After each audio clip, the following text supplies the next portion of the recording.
大家好，我係澳門嘅森寶師傅，先預祝大家2026年馬年新年進步，身體健康，心想事成啊！好啦，今日會同大家分享12生肖嘅運程噶。好啦，除咗犯太歲嘅朋友之外咧，咁原來我哋每個生肖啊，每年咧都必然會遇上一啲吉星同埋凶星嘅。吉星咁肯定係幫助到我哋啦。好啦，咁但係凶星咧，就即係話會每年咧就必然會令到我哋會產生大小嘅不順噶，包括是非小人、感情、家庭、健康，甚至乎一啲事業嘅問題啦。咁呢個係無可避免噶，所以即使熒幕前嘅你啊幾咁聰明絕頂，或者一世咧係幾咁一帆風順都好啦，但係總會咧每年都必然會遇上一啲大小問題噶。好啦，咁原來咧我哋每一個生肖啊都有我哋嘅專屬嘅守護神，即係我哋嘅本命佛啊。所以我就專登咧為熒幕前嘅觀眾朋友咧就做咗一批開光嘅黑曜石嘅本命佛嘅頸鏈，去幫助我哋驅趕呢啲每年所遇上嘅凶星嘅。好啦，咁啊黑曜石咧，咁其實原來佢就係可以幫助我哋咧，係啦驅趕啲是非小人啦、招財辟邪啦，甚至乎啊係可以幫助我哋個人係驅趕啲負面嘅情緒，淨化負能量，咁繼而就可以達到招貴人同埋係驅趕小人嘅效果嘅。好啦，需要嘅朋友可以聯絡翻我哋嘅小助手啦。好啦，屬馬嘅朋友啦，嚟到2026年馬年啦，咁直情就係犯太歲年啦，本命年犯太歲啦。咁啊，如果叫我打個分數咧，咁我覺得就勉強都叫做有60分嘅。好啦，咁至於邊啲位置啊，邊啲吉星最幫到手，可以令到我哋加翻分咧，或者邊啲嘅地方、邊啲位置我哋最需要注意，去令到我哋降最多分嘅話咧，係啦，想知道一定要繼續聽落去啊！好啦，一步步嚟先。好啦，首先屬馬嘅朋友咧，2025年啊，我哋叫做霧水桃花年啦。咁本身霧水桃花唔好睇少呢樣嘢啊，唔係淨係講話拍拖識個男女朋友咁樣噶。咁啊本身呢樣嘢咧，除咗可以喺感情上面幫到手，即係可以話有啲單身人士脫到單之外咧，另外啊，對於我哋嘅人緣都有幫助嘅。係啦，即係話可能對方係個異性，咁可能喺工作上面嘅場合啦，可能都會睇我哋順眼啲啦，咁變咗我哋做嘢都會方便少少咁樣啦。好啦，咁呢個咧就有咩關係咧？對於屬馬嘅朋友嚟講，嚟到2026年啦，咁啊係啦，咁如果你自己嚟講喺工作上面成日都要接觸人啊，咁咧就要特別注意啊，因為呢個霧水桃花呢樣嘢咧，嗰個餘氣啊，其實咧喺2025年咧，佢都仲有機會會維持到去到呢個2026年嘅春季嘅。好啦，咁所以咧，如果你自己嚟講有啲咩重要事情啊要去發生啊，或者要去同啲乜嘢嘅人士要溝通嘅話咧，咁其實都仲可以把握到去到呢個2026年嘅春季，係啦，咁都仲有個氣喺度，仲有樣嘢可以喺度幫助到，咁變咗呢樣嘢嚟講，咁叫做喺2026年仲叫做稍為提升下個人嘅分數啦，即係人緣方面幫到手啦。好啦，不過呢個都唔係重點啊。好啦，因為好多人咧啲朋友啊，係啦，熒幕前嘅粉絲朋友成日都以為咧弊啦犯太歲啦，係咪即係代表行衰運咧？好啦，講一樣好笑嘅嘢俾大家聽啦。好啦，咁有冇諗過啊？即係其實我哋12生肖咁啊得12個組別啦，咁冇理由話犯太歲，即係譬如我哋以前讀書嘅時候，咁可能全班同學都屬馬嘅，冇理由大家喺一齊嗰年行衰運嘅，咁聽落好奇怪啦，咪就唔係咁樣啦。咁當然係啦。咁其實犯太歲最主要影響我哋咧，其實反而係負面情緒啊。好啦，所以有啲人嚟講，如果佢本身天生係比較樂觀嘅話咧，咁其實就反而冇乜太大嘅影響嘅。所以犯太歲嘅朋友啊，嚟到呢個馬年啦，係啦2026年啊屬馬嘅朋友啦，咁本身最大嘅影響咧就係負面情緒啊，所以呢個會直接令到我哋引發一啲爭吵啊，各方面嘅問題啦，繼而就令到我哋可能喺運氣上邊咧，工作嘅場合，甚至乎喺感情家庭咧，都會係扣咗比較多嘅分數嘅。好啦，所以咧其實咧嚟到我哋呢個2026年馬年啊，屬馬嘅朋友犯太歲咧，首先影響嘅就係變化。犯太歲嘅人士一定會有變化嘅，基本上可以譬如乜嘢咧？生仔啦、結婚啦、轉工啦、搬屋啊嗰啲咁樣啦。所以萬一咧，如果有啲人咧，就話我希望係搬屋啊咁樣之類啦，咁或者係想買間屋咧，不妨其實喺犯太歲嗰年咧都係 O K 嘅喎。喺呢一年嚟進行，反而可以幫我哋應驗咗個變化咧，反而係令到我哋即係嚟緊即係來年啦，2026年咧，咁變咗反而喺各方面嚟講都可能得到一個穩定嘅，叫做應咗嗰個氣啊嘛，即係咁嘅意思啊。好啦，不過咧都係要小心啊。頭先講咗啦，咁最主要係影響我哋嗰個負面情緒啦。邊個月份最嚴重？農曆5月。所以萬一熒幕前嘅你啊，如果大家係打工仔又好啦，做生意又好啦，即係話想去放個大假，想去玩嘅話咧，係啦，農曆5月可以注意啊。呢個月份嚟講係最適合，嗰個月份就最多麻煩事情，同埋情緒方面啦都會相對比較低落嘅。不過咁咧，我哋咧今年嚟講咧，2026年啦，即係屬馬嘅朋友啦，邊樣嘢最幫到手咧？咁有一個好重要嘅吉星嘅金季啊！係啦，咩意思咧？咁其實咧呢個叫財帛有理啦，可以幫到我哋聚財嘅，唔至於產生一啲嚴重嘅破財。咁變咗呢個嚟講都係一個好重要嘅吉星，反而令到頭先點解講話都叫做勉強60分咧？反而喺財運方面咧，呢方面幫到手啊，即係聚到財啦，可能或者有啲額外嘅收益啦，話唔定係咁樣啦。咁呢個都係幫到手啊。好啦，不過最主要嘅凶星咧都係叫三刑啦，因為屬馬嘅朋友咧，除咗係本命年犯太歲之外，其實佢亦都係犯咗三刑啊。刑即係產生爭吵啊、官非啊之類咁樣啦。所以當然啦，如果熒幕前嘅你本身個人都脾氣比較好嘅，係啦，冇話太多嘅負面情緒，個人比較樂觀嘅，反而未必好受影響。所以其實最重要係注意翻屬馬嘅朋友啊，嚟緊2026年嘅注意翻個人嘅情緒嗰方面咧，容易有波動啊，容易有唔開心啊。咁嘅話咧，呢個就好重要啦，係啦，所以就注意翻個人嘅情緒一定要控制，特別係農曆5月嗰個月份係最嚴重噶，係啦，容易產生好多麻煩嘅是非小人嘅問題噶。好啦，咁嚟緊分析4個地方啊，好啦，財運、事業、健康、感情。好啦，咁一步步去講啊。首先我會覺得財運咧係啦，財帛有理啦，咁頭先講咗啦，係啦，金龜啦，咁叫財帛有理啦。但係我會覺得最多財運咧5粒星滿分，我都係覺得係得2粒星嘅啫。點解咧？係啦，咁唔止話得翻一粒星咁慘啦，係啦，但係合格亦都講唔上嘅。咩原因咧？因為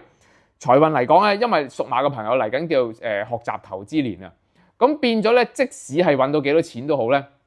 都咧可能會係好多時咧可能會用咗喺想去投資啲乜嘢啊，咩嘅股票啦，乜嘢嘅生意啦，或者甚至乎咧想係學嘢參加啲咩課程，有一個咁樣嘅情況。所以嚟緊咧嚟到2026年啦，屬馬嘅朋友會發覺咧係啦，雖然可能賺嘅錢都還 OK 嘅，但係使嘅仲加多咗咁樣啊。咁當然啦，通常成日我都話咧係個運會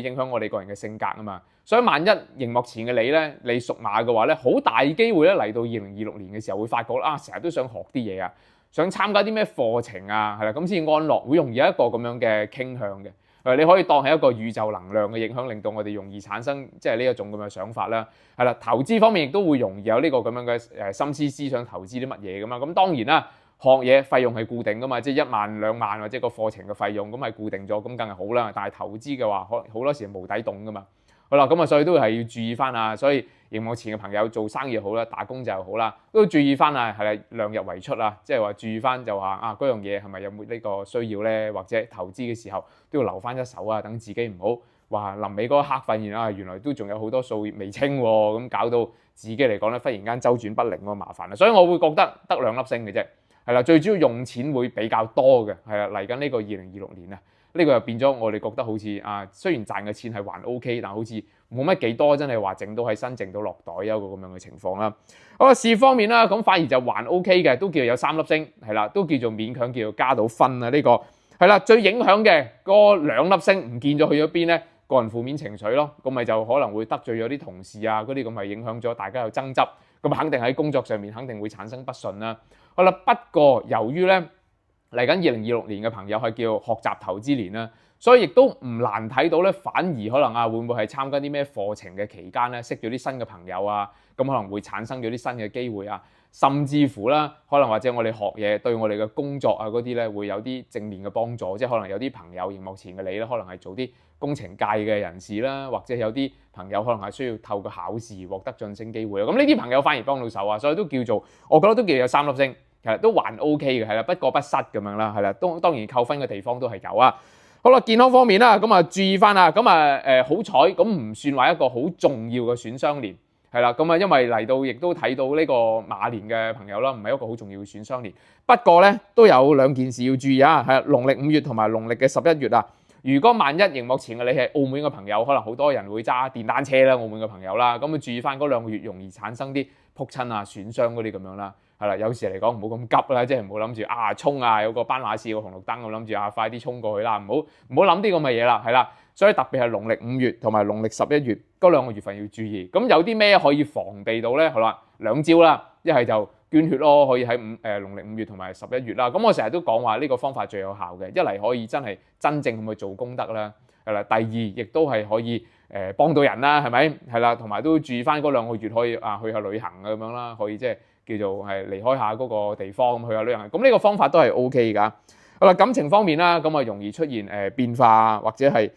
懷孕啊，即係可能譬如係分手啊、拍拖，咁呢都叫做變化，佢可以好可以壞嘅，冇話絕對嘅。好啦，所以咧，如果係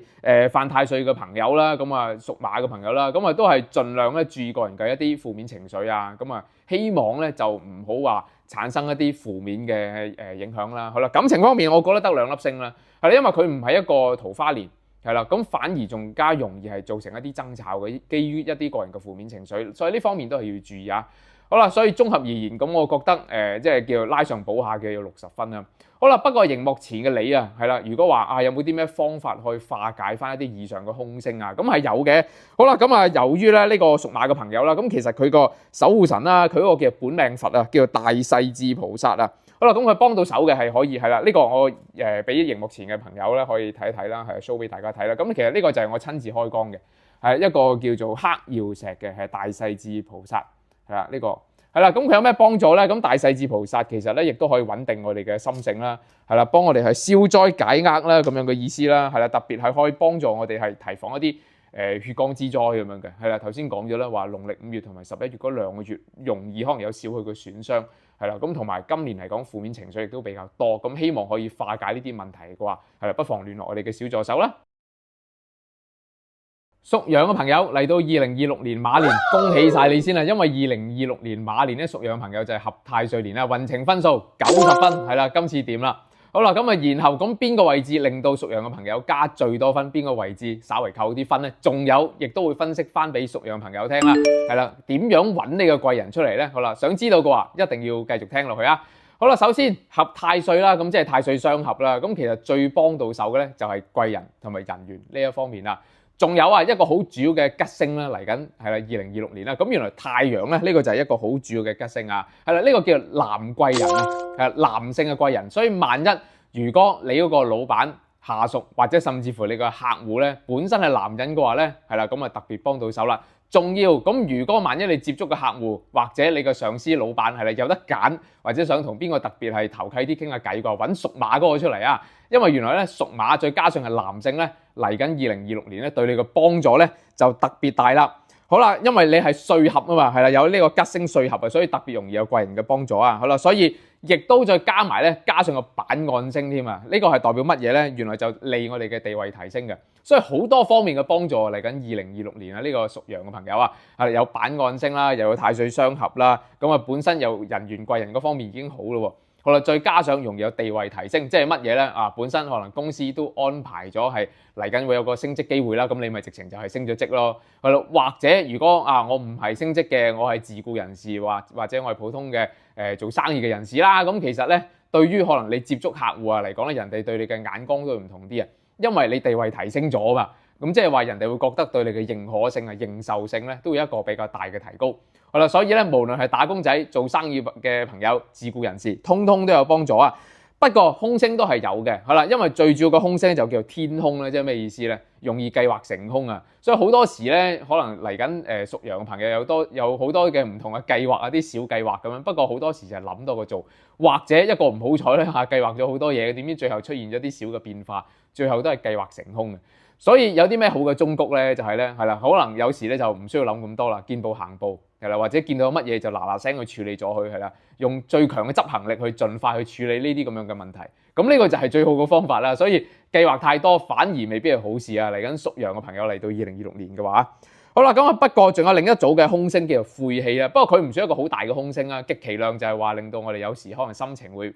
比較低落啊。咁可能會同啲客戶啊或者老闆傾嘢嘅時候，人哋會覺得你有個面口好似有啲難睇喎，咁可能會令到有少少阻滯啊。係啦，不過呢個就唔嚴重啦，係啦，自己警惕下自己啦，係啦，心情方面咧，即係可能話自己提醒翻，有時要暢快翻少少啦。好啦，因為呢種影響咧就係冇話咩特別嘅原因嘅，純粹你可以當係一啲宇宙力量或者磁場嘅影響，令到我哋有少許嘅唔開心啦。咁呢個冇辦法控制㗎。好啦，咁所以都係能夠自我警惕，係啦，只能夠係咁樣啊。好啦，咁啊分開4 part 嚟講啊，財運、事業、健康、感情，咁幾方面我會打個分數嘅。好啦，首先啦，咁啊財運方面都有4粒星嘅。好啦，點解咧？因為屬羊嘅朋友啊，嚟緊馬年咧，咁就係一個叫個人努力辛苦年。萬一如果熒幕前嘅你要跑數嘅，成日要接觸客戶嘅，要跑業績啦，咁即係話呢一類嘅朋友幫助最大啦。係啦，即係我哋多勞多得嘅朋友咧，就可能成日都要接觸啲客戶啊，或者按單計嘅，咁呢啲能夠幫助嘅最大啦，甚至乎係啦，能夠爆數添有機會。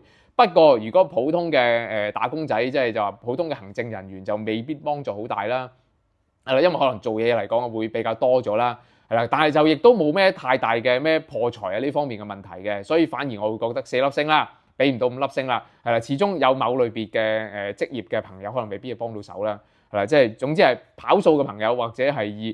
接觸客戶啦，或者係做生意朋友幫助最大啦。好啦，事業方面啦，幾方面幫到手啊。好啦，第一本身係叫個人努力辛苦年，要接觸人嘅機會多咗啦。咁或者即使你行政嘅人員啦，係啦，或者係我係做其他嘅行政類嘅工作，咁老闆見你多嘢做咗，咁都會覺得呢個人好似都幾積極喎，容易有一個俾老闆咁嘅感覺啦。再加上啦，因為有一個叫做板按星啊嘛，咁本身都係叫一個地位提升啦，咁所以事業方面都唔難睇到有個升職嘅機會啦，或者識嘅人又會多咗啦，係啦，有啲有價值嘅客戶咧，可能都會走出嚟啦。咁呢個都係肯定係直接幫助，再加上貴人啊，或者係人緣方面好咗，咁變咗亦都冇咩話特別咩是非小人啊嗰啲影響就不大啦。咁所以又唔使話特別係提防小人。好啦，咁所以我會覺得咧，介乎其實都接近5粒星嘅，少許嘅地方扣咗分啦，因為始終佢一個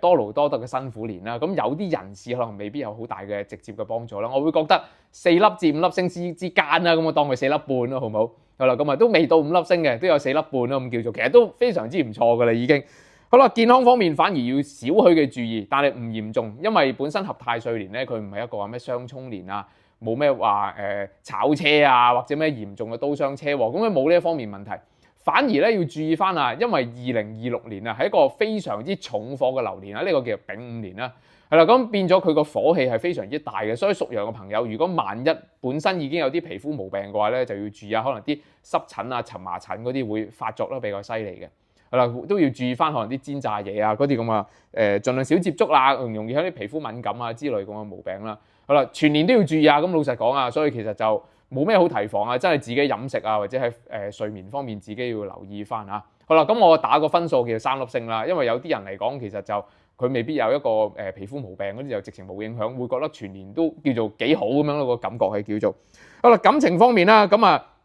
太歲相合年啦，本身係冇咩是非小人，個人嘅心情亦都比較暢快啦，係啦，所以我會覺得感情方面啦，首先打個分數嘅話，係啦3粒星啦，咁都叫做係啦。點解去唔到4粒星或者5粒星？因為佢唔係一個咩直接嘅桃花年啊，所以你話單身嘅人士想脫單嘅話咧，就未必有好大嘅機會好啦，因為佢唔係一個直接嘅桃花年。不過我都分享埋邊個係你嘅桃花月啦，農曆1月、7月、11月，呢3個係你嘅桃花月啦。所以萬一熒幕前嘅你如果係單身嘅朋友，真係好想快啲脫單識到另一半嘅話，把握呢3個月份啦，農曆1月、7月同埋11月多啲參加啲飯局啦。咁好明顯就係咁，就睇下會唔會係啦，識到啲新嘅朋友，帶嚟一段新嘅感情啦。係呢幾個月份好要注意係啦，3粒星係啦，都唔係差噶啦。全年綜合嚟講，其實咧各方面加埋再減咗少少嘅問題啦，咁其實都有90分㗎，都唔係差㗎，所以真係都要恭喜屬羊嘅朋友嚟緊。係啦，咁不過咧屬羊嘅朋友啦，咁如果你係自己嚟講都希望化解某啲嘅凶星或者提升自己嘅運程嘅話咧，係啦，咁我自己嚟講咧做咗個親自開光嘅黑曜石嘅一個頸鏈啦，咁show 俾大家睇。係呢個係乜嘢咧？叫做大日如來係啦，咁呢個叫做係屬羊嘅朋友嘅叫本命佛啦，或者係你哋嘅守護神啦，係呢個叫大日如來好啦，俾大家睇下先。好啦，咁佢有咩幫助咧？大日如來原來就係屬羊嘅朋友嘅守護神啦。咁首先佢能夠叫做普照萬物啦，陽光四射啦，咁可以令到我哋咧係逢凶化吉，事事平安，亦都會令到我哋嘅心情咧係能夠暢快起來嘅。係啦，咁所以咧，如果話想化解一啲凶星係啦，同埋亦都係幫助我哋嘅貴人會更加強旺嘅話咧，係啦，咁可以聯絡我哋嘅小助手啦。屬猴嘅朋友好啦，如果成日都諗住幾時可以搬屋啦、轉工啦，甚至乎買屋啦，咁一定要繼續聽落去啦。好啦，首先打個分數先，屬猴嘅朋友，我覺得去到2026年馬年咧都有70分嘅，係啦，都唔係話特別差噶。好啦，首先邊個位置加最多分，邊個位置係令到我哋扣最多分，一定要繼續聽落去啦。由於屬猴嘅朋友嚟到2026年馬年咧係叫做驛馬年係係啦，驛馬年咁即係話代表有呢個搬遷啦、搬屋啦、轉工啦，或者係變化啦呢個咁樣嘅意思㗎。所以其實咧原來係嚟到呢個驛馬年特別容易有呢啲咁嘅機會嘅，所以本身已經有計劃諗住買屋啊、搬屋啊，係啦，咁啊都唔使問第二個㗎。咁其實就係嚟緊馬年咪就係最適合嘅時機咯。好啦，咁呢個其實都係一個好主要嘅吉星嚟嘅，因為真係可以幫我哋去應驗咗呢個搬遷啊。咁而且嚟緊啊，亦都好多嘅出外啊、出勤啊，或者係成日一啲變化機會啊，係出勤啊、出外啊、旅行啊，咁呢啲機會都比較多嘅，係啦，都可以叫做一個叫做吉星啦。係啦，不過注意翻啊，由於呢個屬猴嘅朋友啦，有一個孤神星嘅影響啊，嚟緊馬年咧，成日都會覺得比較孤獨啊，好多嘢諗啊，所以咧好多時可能萬一真係出外公幹嘅時候咧，自己一個人咧，成日會覺得啊，好似唔多開心啊，有種孤獨嘅感覺嘅。咁你冇辦法啦，真係話留喺酒店嗰陣時覺得太過孤獨，咁唯有自己主動出街行下咯，咁樣散下心咁樣咯，反正都係出外啦。好啦，不過呢個影響不大啦，稍為有少少嘅心情上面嘅影響嘅啫。好啦，咁所以其實咧，我會覺得都有70分㗎，因為整體嚟講，我分析翻俾大家聽先啦。財運、事業、健康、感情係啦，呢個4 part 去同大家講嘅。首先咧，反而我會覺得咧，財運方面咧就稍為係扣咗分嘅。咁由於屬猴嘅朋友啦，嚟緊呢個2026年呢個馬年咧，咁本身咩原因會扣咗分咧？因為呢個驛馬代表咧，即使熒幕前嘅你可能冇啲咩公幹機會，但係都成日會心思思咧想去旅行啊。即使唔係去旅行啦，可能就住喺香港、澳門或者內地嘅朋友咧，都成日都想揾啲地方去下咁樣嘅，唔係好想翻屋企。咁變咗自然咧，使嘅錢就會多咗啦。係啦，因為本身唔係一個直接嘅財運年啊，再加上有個驛馬星嘅影響，的確係會令到我哋使錢多咗。不過佢唔係一個叫做一個咩真正嘅破財年啦，係啦，但係亦都唔係一個咩財運年喎。所以係啦，拉上補下，我覺得得2粒星嘅啫。係啦，因為額外嘅消費比較多，亦都冇一個好大嘅財運幫助啊，所以我會覺得呢個扣比較多分嘅，係得2粒星。係啦，咁佢唔係代表2粒星啫，都代表你唔掂㗎。咁其實就係代表係啦，冇一個好大嘅財富嘅進帳，但係使錢又多咗。不過佢唔係一個好嚴重嘅啲咩破財年啊，或者有咩俾人詐騙啊之類，咁佢冇呢啲問題嘅。係啦，咁當然啦，如果熒幕前嘅你本身咧就係啦，經常都留喺屋企或者即係自己把持得住，唔係成日出去消費嘅，咁反而就還 OK 啦，未必對你有直接影響啦。係2粒星，係啦，咁呢個冇辦法啦。好啦，事業方面啦，咁呢個咧我會覺得中中等等，我就俾個3粒星，5粒星滿分啊，我俾3粒星，因為呢個係一個叫做舒服懶年啊。係啦，咩意思咧？成日都覺得自己咧好似係懶洋洋咁啦，係啦，唔係好積極啦，容易一個咁樣嘅感受啊。所以變咗咧喺返工啊或者自己做嘢嘅狀態嚟講咧，就都唔多好咁樣嘅，係啦，放慢咗腳步，容易一個咁樣嘅情況嘅。所以咧呢個我會覺得稍為扣少少分啦，但係我又唔覺得佢唔合格嘅，點解都俾3粒星咧？有時我就唔認同咧，即係我哋都市人咧，我哋唔係做牛噶嘛，我哋好多時可能都要留翻少少空間去俾我哋思考嘅，係啦，或者有時要諗下嚟緊嘅工作係點樣安排咧。咁有時嚟講咧，如果熒幕前嘅你本身咧係都個人比較心急啊、急躁啊，可能亦都會因為呢個咁嘅小毛病咧，有時可能同啲同事溝通產生咗啲矛盾啊、是非啊咁樣，即係有時講嘢急嘅話咧，可能會唔小心得罪咗對方，有一個個問題，或者係啦乜嘢都攬晒上身做，變咗可能就會做錯咗啦。咁變咗呢類型嘅朋友反而會加咗分喎，因為令到咧係啦佢哋係叫做個心態上面放開咗啦，就變咗冇咁急。咁變咗反而加咗分咯，即係有時留翻多少嘅空間俾自己去思考啊。咁長遠而言咧，都叫做有個幫助啦，叫做係啦。所以我係話事業嘅分數反而係有3粒星，係啦，因為佢唔係話有啲咩是非年啊嗰啲咁啦，變咗冇咩其他咁嘅是非爭吵呢一類嘅負面影響，所以我覺得都有3粒星嘅，都唔係差噶。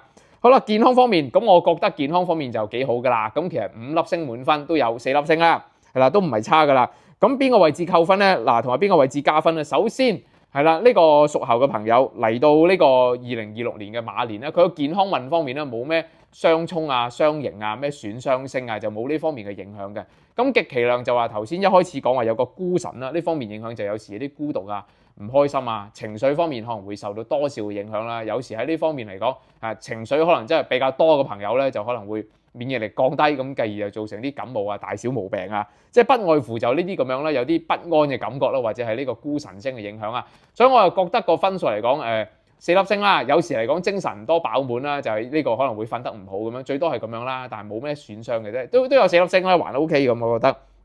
係啦。感情方面啦，咁注意翻啊，因為呢個唔係話咩即係雙贏啊，亦都冇個咩爭吵之類咁樣啦，係啦，所以我覺得感情方面3粒星啦。係啦，咁啊又變咗，如果已經係有固定感情嘅你啦，就唔見得話有啲咩好大機會同伴侶爭吵嘅，反而因為係有呢個驛馬星嘅幫助啦，話唔定咧可能會出外嘅時候咧會唔會識到啲新嘅朋友仔啊，或者已經有固定感情嘅你咧，多咗機會可能同你嘅另一半咧就出去出邊玩啊、食飯啊，甚至乎去旅行啦，咁反而大家嘅感情可能會促進咗嘅，所以我會覺得都有3粒星。不過佢唔係話好高分啦，係嚟緊感情嗰，因為佢唔係一個桃花星啊，所以冇辦法啦。綜合而言，我會覺得即係拉上補下啦，都有70分嘅，唔係話特別差嘅，係啦。最主要喺嗰個驛馬嗰方面都幫到手啊，所以熒幕前嘅你，如果諗住話轉工嘅話咧，係啦，或者係搬屋啊、買屋咧，咁嚟緊呢個2026年馬年都係一個好時機。好啦，所以如果熒幕前嘅你啊，想化解某啲嘅空星，或者係幫自己嘅運程，仲可以得到一個唔錯嘅提升嘅話咧，咁我自己咧有一個開光嘅黑曜石嘅頸鏈啦，咁我自己親自開光，呢個叫大日如來啊，係啦，咁啊俾大家睇清楚少少先啦，放前少少係啦，呢個叫大日如來，咁就係呢個嘅屬猴嘅朋友嘅本命佛，亦都係你嘅先天嘅守護神嚟嘅，係啦，所以呢個就係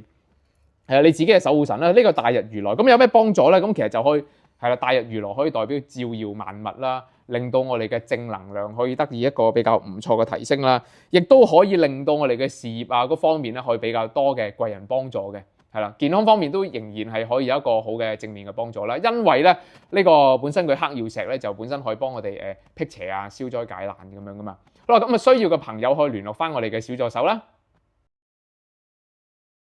今日就分享咗關於3個生肖啦，咁啊希望就幫到熒幕前嘅朋友啦。咁啊嚟緊嘅話，仲會有一連幾集咧，係會分享係啦每一個唔同嘅生肖嘅。係啦，咁啊大家如果中意呢條片嘅話咧，記得點讚、追蹤、轉發、撳埋個鐘仔去 subscribe 訂閱我哋啦。咁當我哋有新影片推出，你就會第一時間睇到啊。好啦，或者如果熒幕前嘅你啦，對於你自己嚟講，可能咧覺得以上我講嘅問題啊，或者有啲吉凶星啊嗰啲咧，你係有關注嘅地方係啦，或者有啲擔心嘅地方啦，咁啊不妨喺下邊留言啦。仲有注意翻下，係啦，其實我哋幾時先正式踏入呢個叫做係馬年咧？咁其實就唔係話過咗年先至踏入呢個馬年啊，咁其實係要等到我哋呢個立春啊，係啦，即係其實我哋嚟緊嘅新年咧係遲過我哋立春嘅意思。其實我哋立春即係2月4號啦，係啦，2026年嘅2月4號咧就正式踏入呢個馬年噶啦。咁萬一如果係需要攝太歲嘅你咧，咁肯定係立春之後啊，2026年嘅2月4號